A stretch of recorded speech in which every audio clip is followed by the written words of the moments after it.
Thanks for listening to Star Lores. If you like the show, please consider subscribing and giving a 5-star rating and review wherever you listen to podcasts. You can also help us make more great content by becoming a patron at www.patreon.com.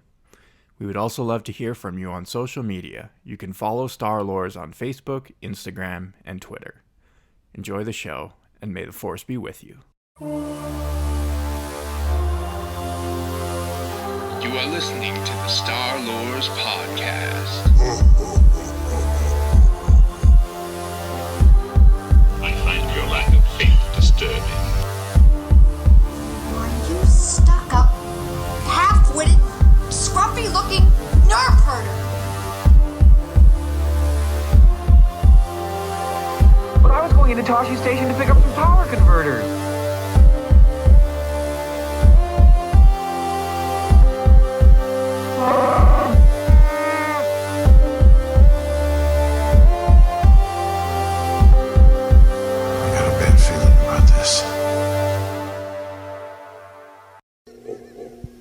Solo thought lumake chaya.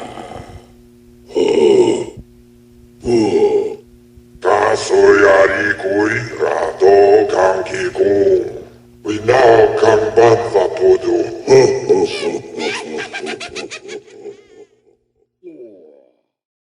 The Glorious Jewel. Connoisseur of life's pleasures. Business owner, father.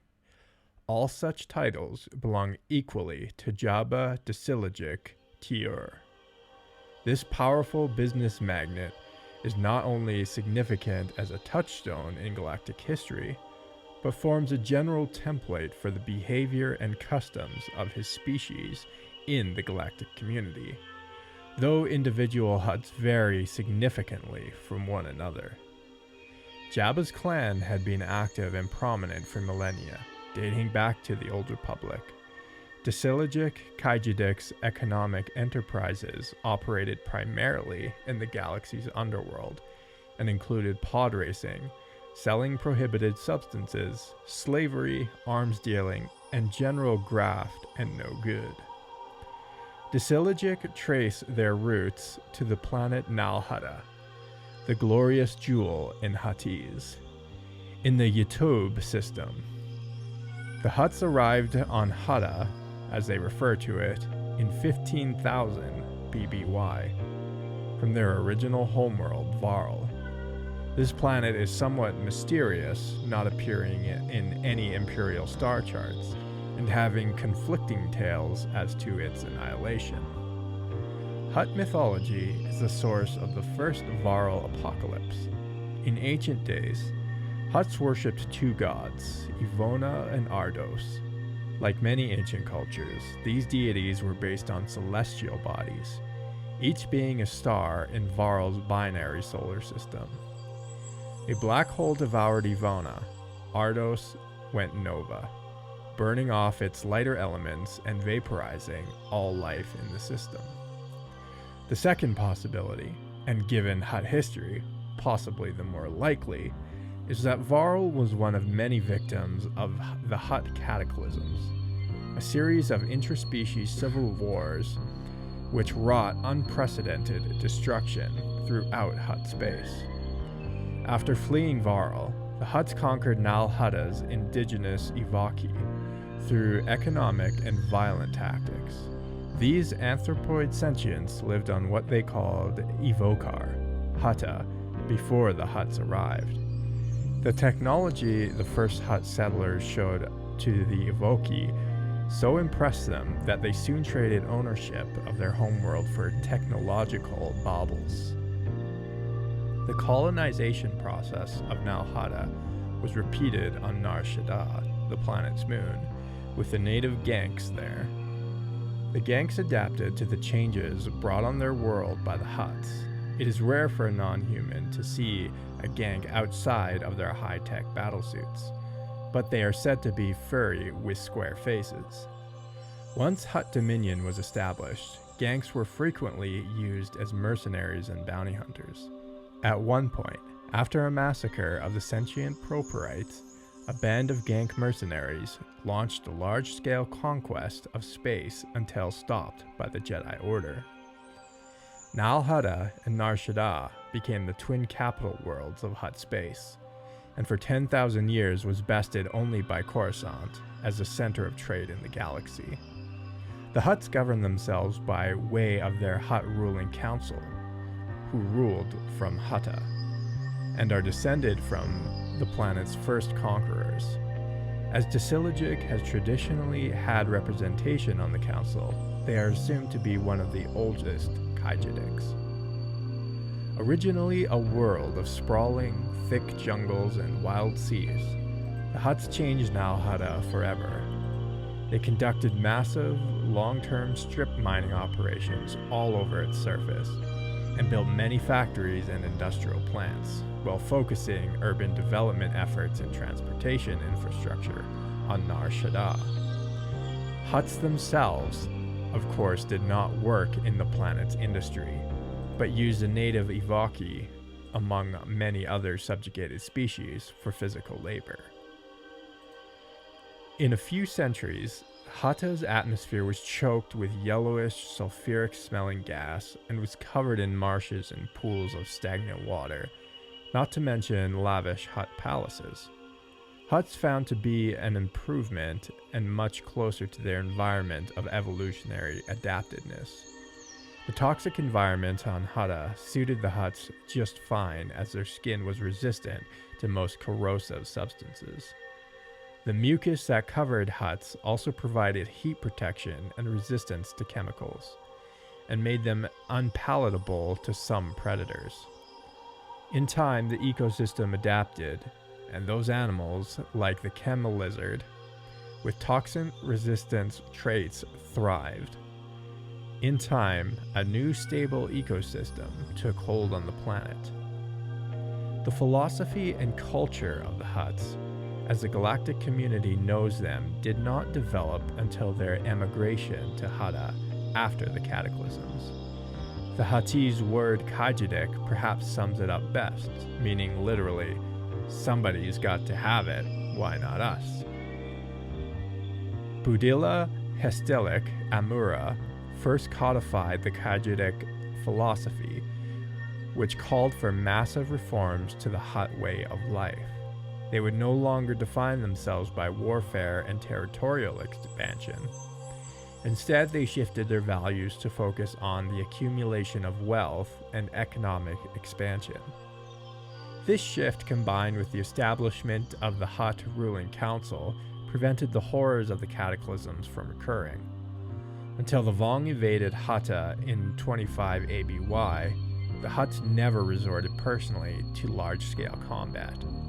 That being said, many prominent Kaijidiks, that is, individual leaders, are responsible for heaving gluttonous portions of violence and mayhem upon the galaxy. A less enlightened aspect of Kaijidik is its focus on slavery rather than conquest. Hutts would thus become one of the leading enslaving societies in galactic history, bested only by the galactic or infinite empires. While enslavement was commonplace, Hutt's preferred source of cheap labor was indentured servitude. In this practice, an employer purchased a worker's contract for a long period of time, during which the worker consented to abdicate certain stipulated rights and freedoms. For the Hutts, slavery carried with it the liabilities of poor quality work and the risk of worker revolts. They reasoned that they would reap more profits in the long run through indentured servitude rather than slavery. Nikto, Twi'leks, Klatooinians, Vaudran, and Gamorreans tend to be the species most commonly associated with Hutt service. It is rare to see a Hutt away from the homeworld without a retinue of attendants from these species. The horn-faced Nikto and Vaudran and canine-appearing Klatooinians, all from the Skilata cluster, were often employed as soldiers. All three species first entered the service of the Hutts during the Despot Wars, thousands of years before the cataclysms. Twi'leks were often used as smugglers, advisors, and dancers in Hutt courts. Many Gamorrean boors found work in Jabba's palace on Tatooine. Not only were these thick-bodied, green-skinned, porcine humanoids great security guards, but Jabba believed that they were not intelligent enough to be bribed, and lacked the cunning to be used as double agents by his enemy. They often weighed in excess of 100 kilograms and wielded Arg Garoks, traditional, not to mention huge, Gamorrean vibroblades that further added their intimidating presence.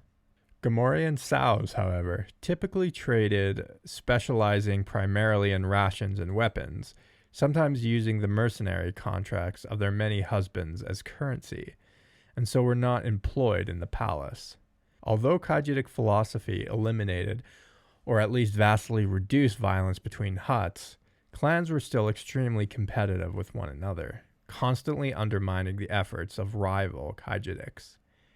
The Disiligic and Besadi Khajiitics, for example, had a decades-long feud filled with intrigue and betrayal. Disiligic Khajiitic maintained a winter palace on Nal Hutta, from which leaders such as Jiliak directed galactic business. The climate there was humid and hot and covered with swampy vegetation, the sort of place a Hutt can really relax in.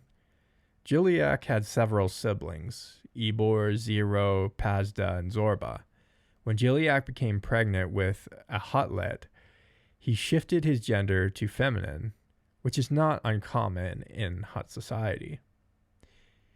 Disiligic was known for extraordinary feats of hedonism and debauchery, and a taste for humanoid females. Scantily clad dancers, exotic animals, gladiatorial entertainment, dangerous drugs, and live music could all be found at extravagant palaces owned by members of Disiligic.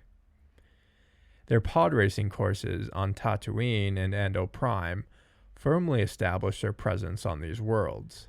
Disiligic's economic control of these planets became so complete that even corporate sector authorities failed to extricate them. Sins of the Father. Hutts have many fascinating biological traits, including a recessive gene for hair growth. Of the Disiligic clan, only Zorba and his son Jabba were able to grow hair.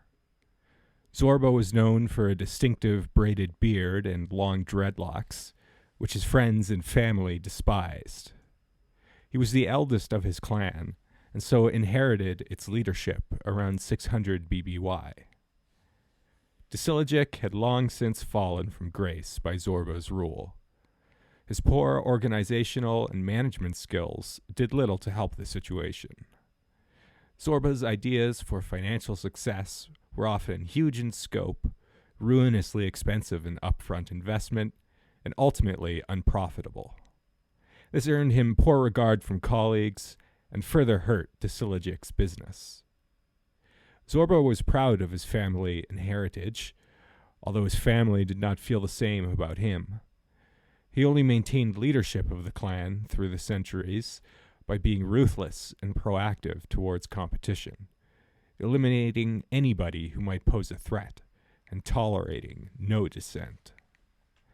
Zorba's ineptitude peaked around 27 BBY on the obscure world of Kip, where he established a bootleg mining operation.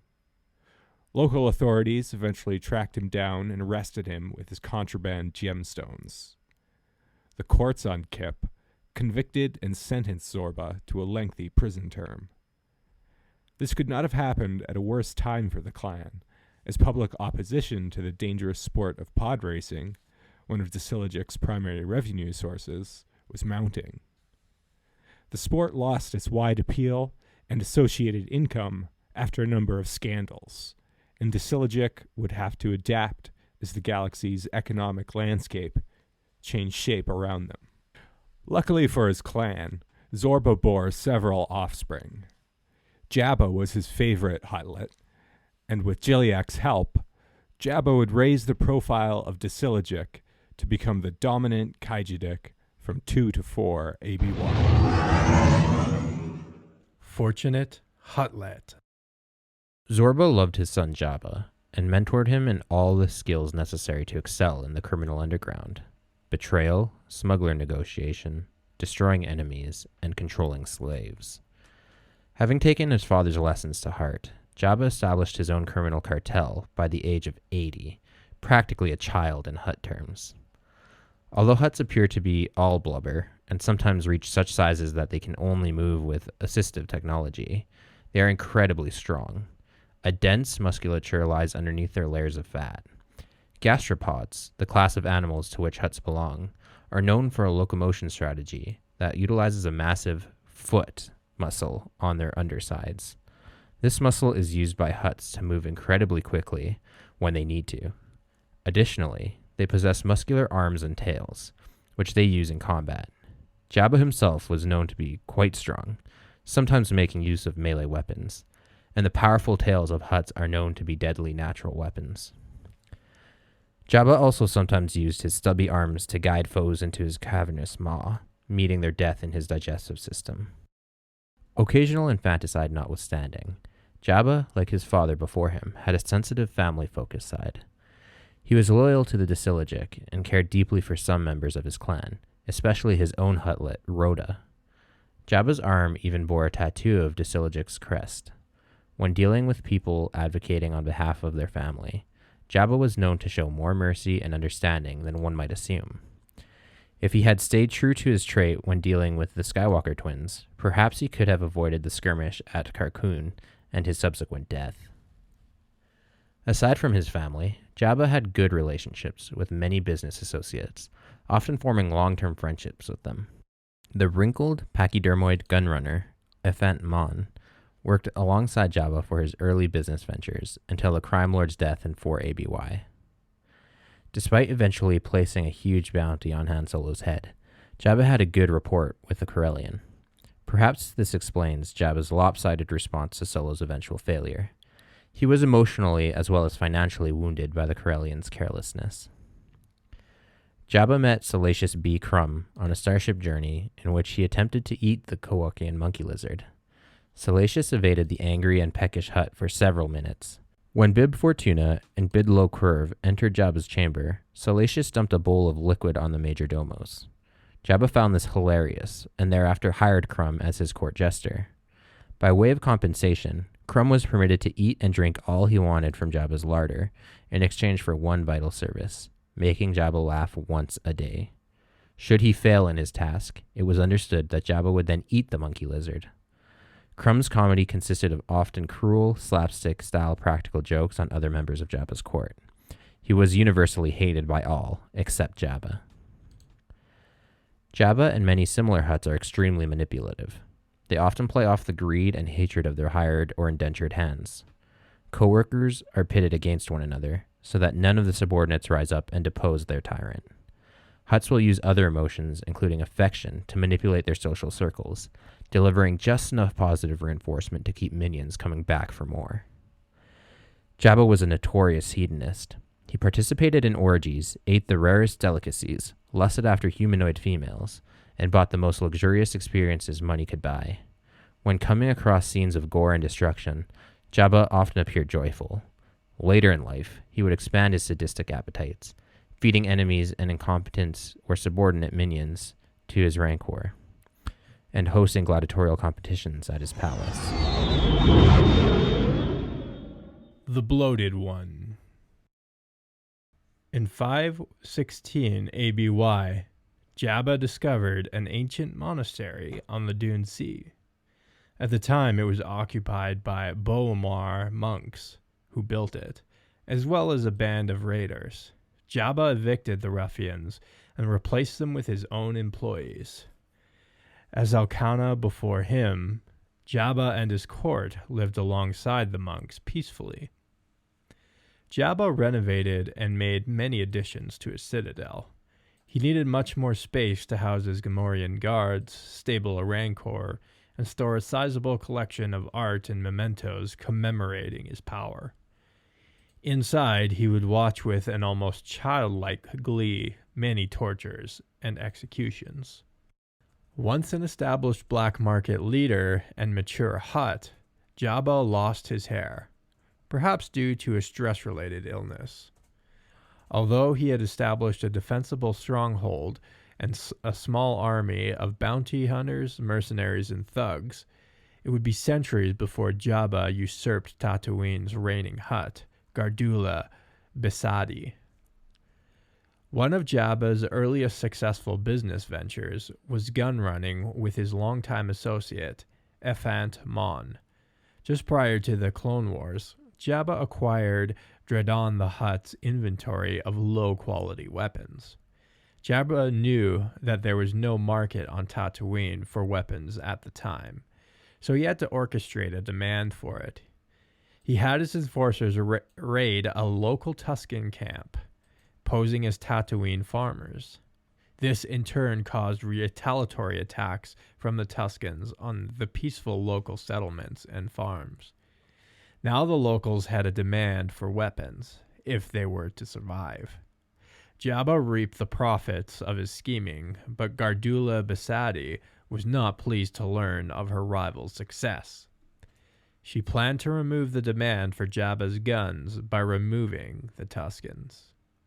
Gardula hired Ara Singh and a number of other death dealers, ordering them to wipe out the Tusken camps.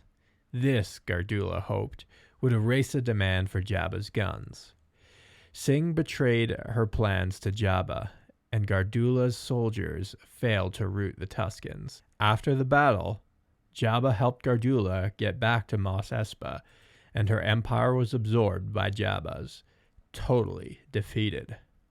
She thereafter represented him in business matters on Nal Hutta, a fate of which she was very resentful. During the Clone Wars, Jabba profiteered from both sides of the conflict. Though he ultimately allied himself with the Republic, he allowed the Grand Army passage through secret hyperspace routes in the Arcanus sector, which he was the de facto ruler of by that point. When the Galactic Empire rose to prominence, he decided to maintain good relations with the faction despite the bounty they had placed on his head. In one BBY, Jiliak was killed in ritual combat by a rival Hutt.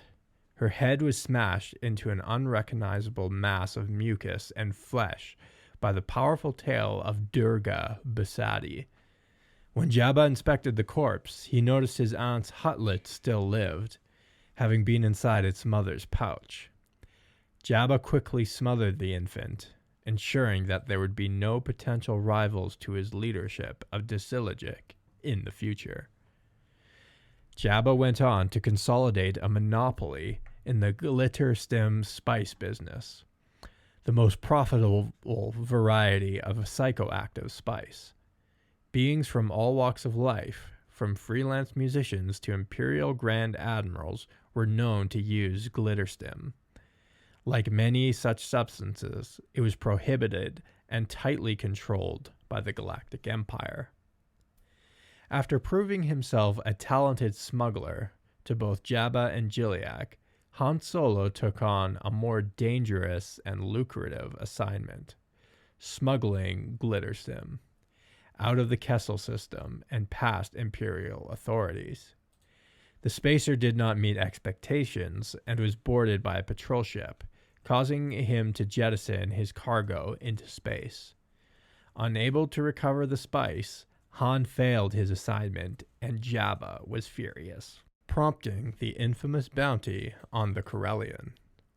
Though at the height of his power by this time, the stage was being set for Jabba's ultimate undoing.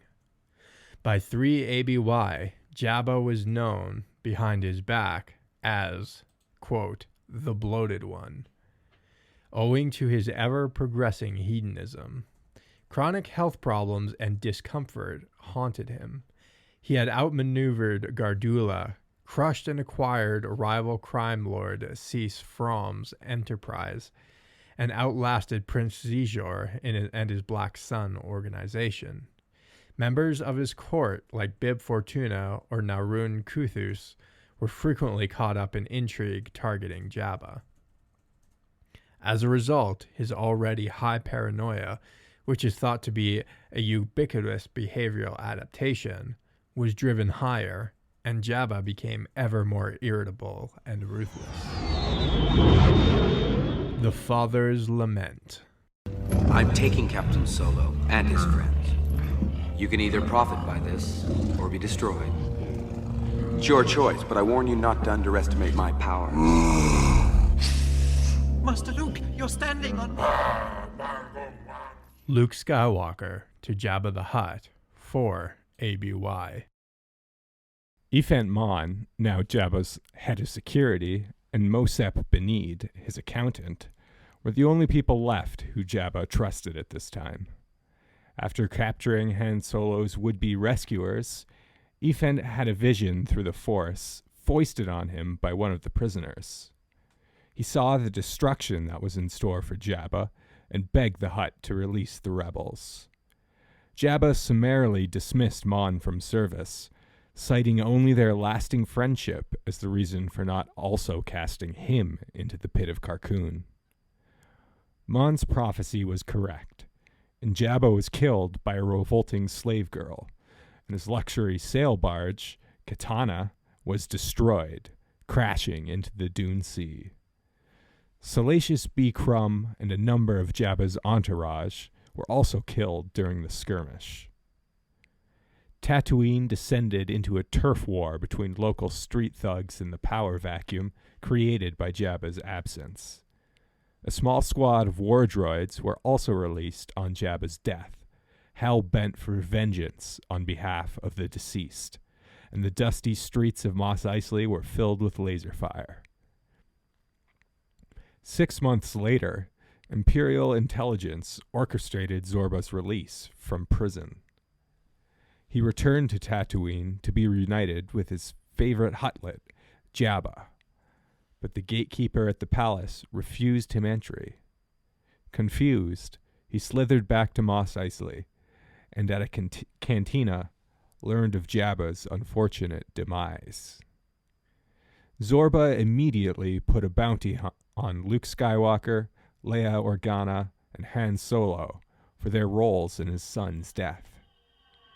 It would be decades before the Hutt ruling council abolished this bounty. Then Zorba forged Jabba's will, which entitled him to all of his son's wealth.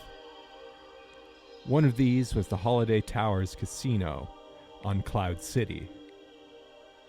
Zorba demanded formal ownership be transferred to him from then Baron Administrator Lando Calrissian. Lando negotiated Zorba into gambling for the position, and being an impulsive kind of Hutt, he readily accepted. Zorba was sure to use a rigged deck of cards for the game, however. Won and became Cloud City's new Baron Administrator.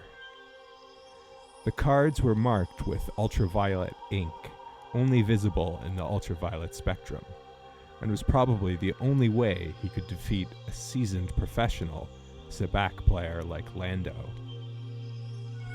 Cloud City's tourism had been suffering in the Civil War, and Zorba managed to lose a sizable amount of money administering it.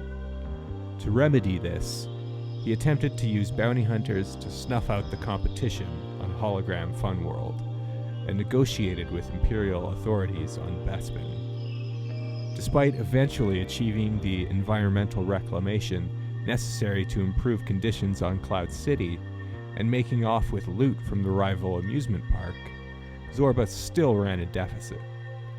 He shortly returned to Tatooine with a scheme to turn Jabba's former palace into a high-security prison. Zorba ran foul of Imperials again, and was eventually fed to a Sarlacc. Despite being a voracious predator, the bulk, slime, and perhaps hair of Zorba did not agree with the Sarlacc's digestive system, and it vomited him out into the sand that night. Eventually, Zorba managed to somehow regained control of Disilagic Kaijidik.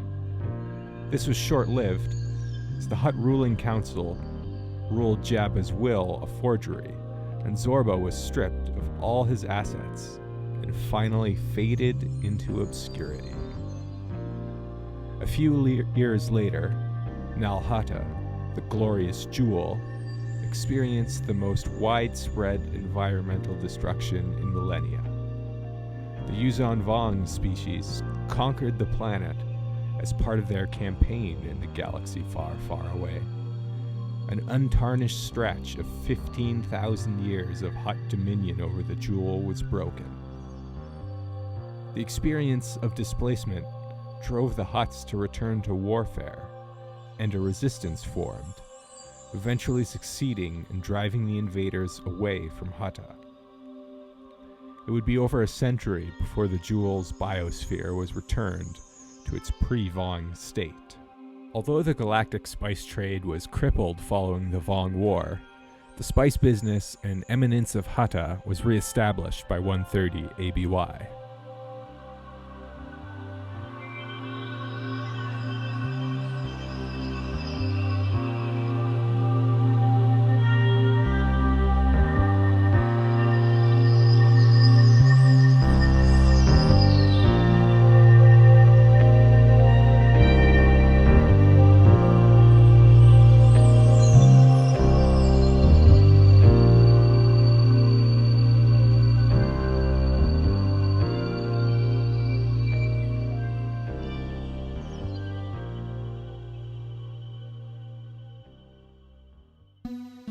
Locally owned and operated, Ren Trans Shipping. We can take your freight anywhere, galaxy-wide.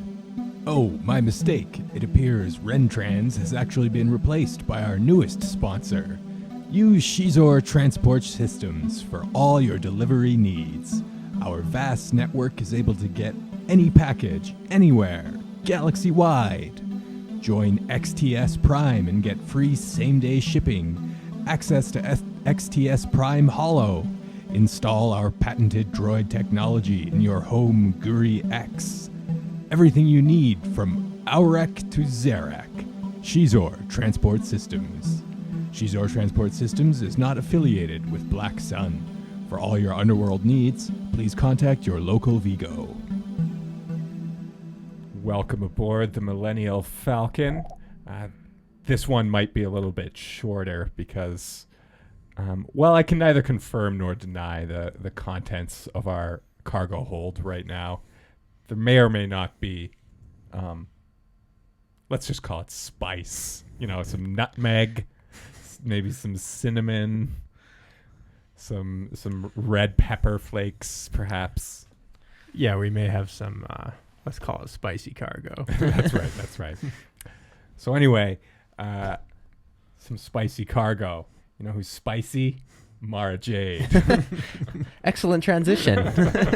Because she's got red hair. Yes. There you go. So Mara Jade, if you don't know, if you're not like a huge Legends person, is, of course, Luke Skywalker's future wife.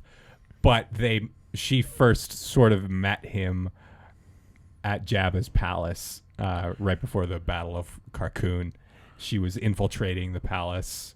I forget what the specific Imperial intrigue was, but she used to work for the Empire. Yeah, for at the time she was familiar. part of the Emperor's Hand, which was a group of Sith trained assassins, basically, that the Emperor used. So that's when she actually first met him, which is interesting.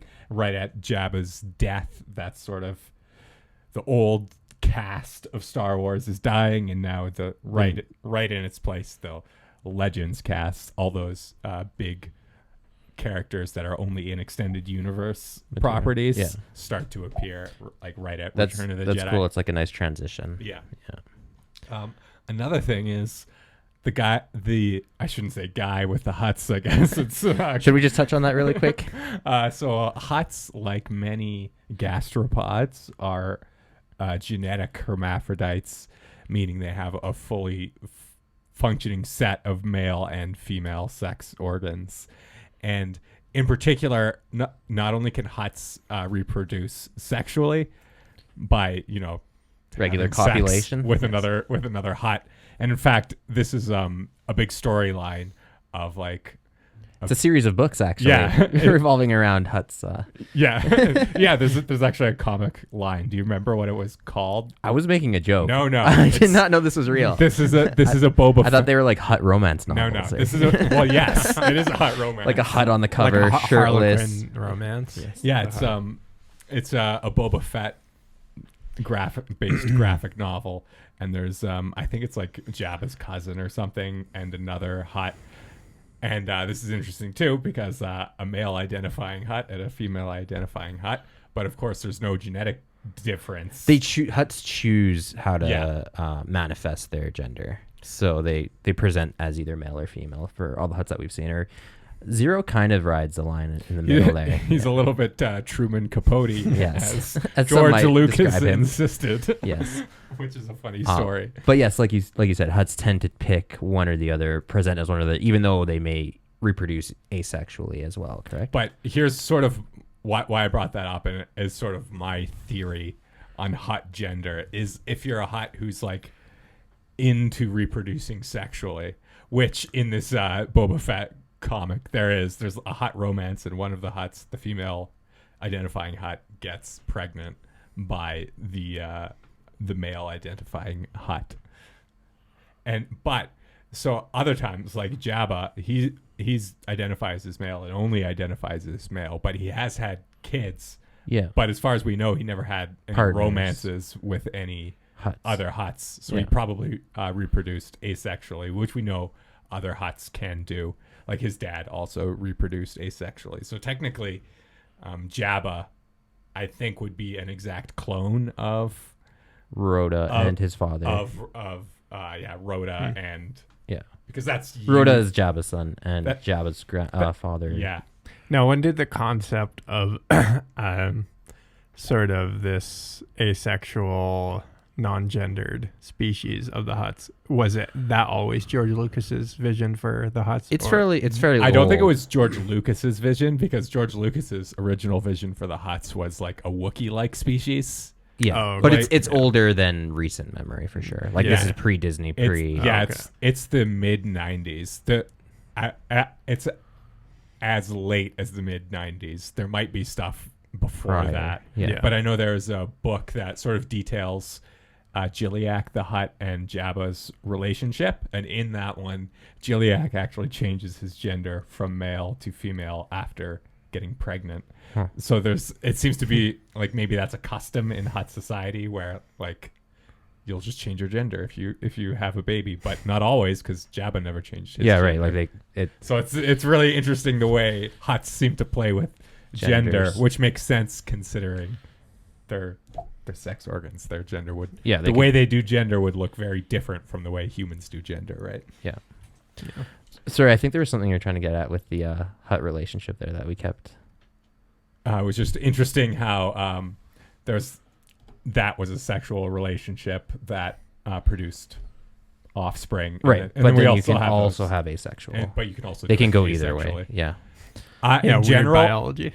in general, in biology, it's much better to do sexual reproduction because you add diversity to your genetics. Because parthenogenesis, we're talking about, you're just making a copy of yourself. Yeah. So you just copy all your mutations and stuff, and you get genetic bottlenecks, and it can be very bad, crippling to your like species. one little cough can wipe you out or something like that.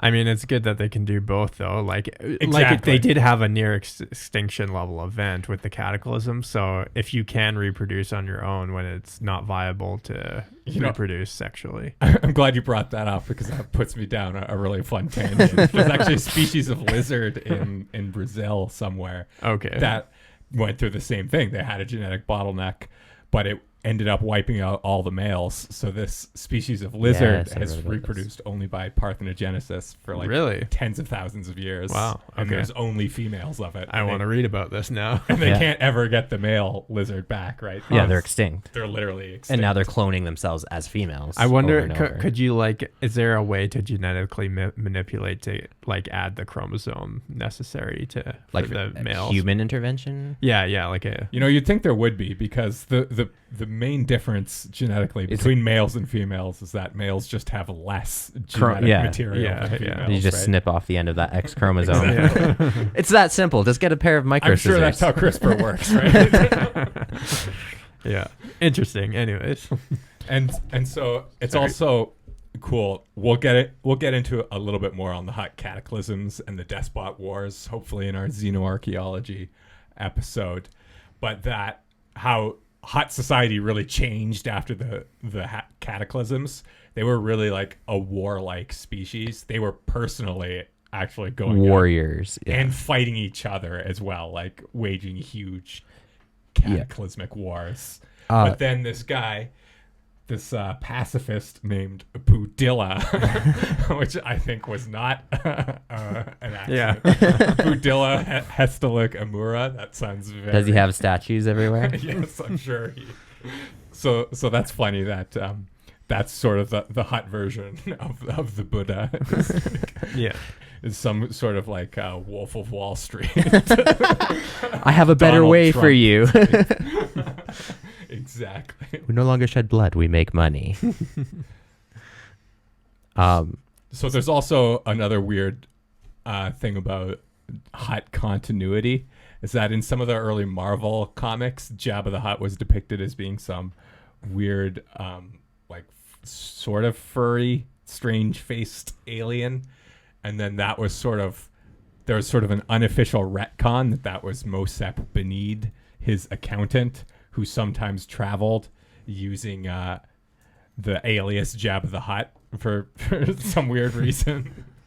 That's an interesting workaround there. So yeah. So if you have those old Marvel comics, that's Mosep Benid, not Jabba. Jabba the Hutt. There's also a drink called a Gardula. So if you're enjoying it, like Gardula, yeah. Sorry. Or is it called Gard? It's as in Gardula. Okay. I don't like where this is going. So every time we say Disilogic, I think in this episode, like, do Hutts drink this drink? No, this is like I think it's served at the like a cantina theme park. In real life. In real life. Oh, okay.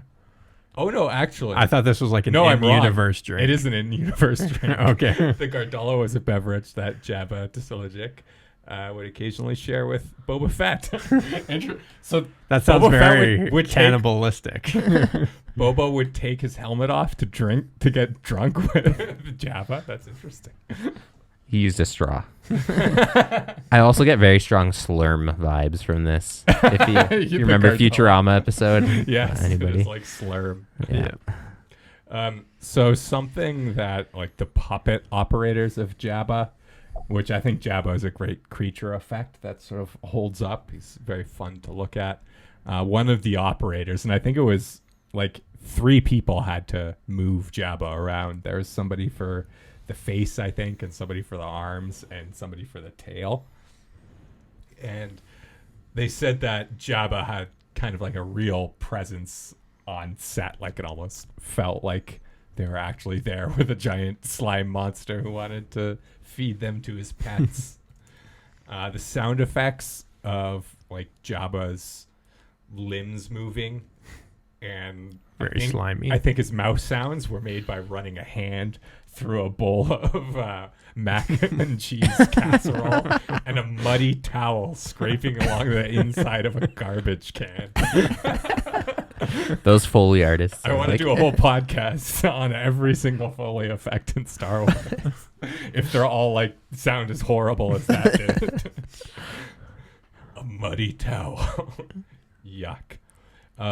In the special edition also, when Han sort of steps behind Jabba, the CGI guys back then couldn't find out how to make that not look terrible. Yeah, just for reference, when they had the initial footage for Jabba, they didn't know how they wanted to portray Jabba yet. So they had an actual actor stand in, a human actor, obviously. Yeah. So Han in the shot walks around Jabba, which you can't do with Jabba having a long tail. Yeah. So anyway, sorry, go on. Yeah, and so then to sort of fix that problem, this is the second time we're talking about George intervening on behalf of the Hutts, which is interesting. Maybe a pet race of his. Maybe. So it was sort of his creative decision to make it that look like Jabba's gets his tail stepped on, and he sort of does that, like he raises up a little bit, does a little bit of a yowl, and then Zero the Hutts, which I guess was Jabba's brother. I think. Yeah. Zero is Jabba's brother. I think that's what I said anyway. And so he, on George Lucas's insistence there too, Zero's character was modeled after Truman Capote. So he has like that weird accent, high-pitched affectation, I guess. It's not quite an accent, but it's something. And he's also, a few Hutts wear clothes, but Zero, didn't he wear like a bunch of hats and stuff in the episode? Like he's a bit of a fashionista. Feathers, and he has really cool tattoos around his eye. Yeah, that's right. Yeah. Doesn't he have a boa or something too at some point? Yes. Yeah. So Hutts obviously are naked, and they're body positive. And but Zero just like that fashion. Occasionally there's like, you might see a Hutt depicted in armor or something in fan lore. Back when they were warriors and stuff, it would make sense that they wore protective equipment. Granted, though, their musculature, like you mentioned in the episode, and it's also resistant. They're also resistant to blaster fire, which is like a standard blaster doesn't. Yeah, so maybe they didn't really wear armor and were fought naked like the Celts. Actually, there's also, this is one of the things I had to drop from the episode, but there's actually a form of ritual Hutt combat called the Old Law. That's like the only way you're allowed to break Kaijidik is by invoking the Old Law, where you essentially duel another Hutt to the death. What's the Klingon version? The Klingon version. I don't know. But it exists, I'm sure. Yeah, I don't know. There's so many reasons to kill for Klingons to kill other Klingons. That's just like every day. So anyway, that's how Jiliak died. Was from the Old Law, and lost in a duel. And she at that time lost in a duel. She was her head was caved in. It's actually quite brutal. Pretty graphic. The description of what happens. So not only does the rival Hutt it just describes like smashing her head over and over again until it's just like a big mass of mucus and phlegm on the floor. But then Jabba goes to inspect the corpse afterwards and sees a little quivering and notices that Jiliak's Huttlet was still alive in her pouch, and Jabba takes it out and smothers it. That is a horrifying story. Thank you for sharing that. Jabba is ruthless. He's a mean man. Hutts are scarier than they are. They seem goofy, but and like fat and slow and like, but they're deadly, man. They're deadly. Yeah. They're ancient, and they're very mafia. Yeah. Yes, I hear some like Sopranos music going on in the background. Yes. Got yourself a gun. Well, that's what like the whole what is the Hutt ruling council is very modeled after, like the mafia crime lords, right? High table kind of stuff going on. Yeah. So although family, there is like some bureaucratic structure to the Hutt ruling. Sure, council, it's not one for one. You wouldn't think. It's like I got a little bit into it, and it's like it. You went deep, eh? Yeah, I did. It seemed a lot like the Senate or something. It was just like lots of voting, more on motions political and stuff. Yeah. But anyway, there's a Star Destroyer on our tail. I think we're going to have to dump that cargo and... I don't know what you're talking about. Prepare to be inspected. May the forks be with you and with us as well. You are listening to the Star Lores Podcast. I find your lack of faith disturbing. Are you stuck up, half-witted, scruffy-looking nerf herder? But I was going into Toshi Station to pick up some power converters.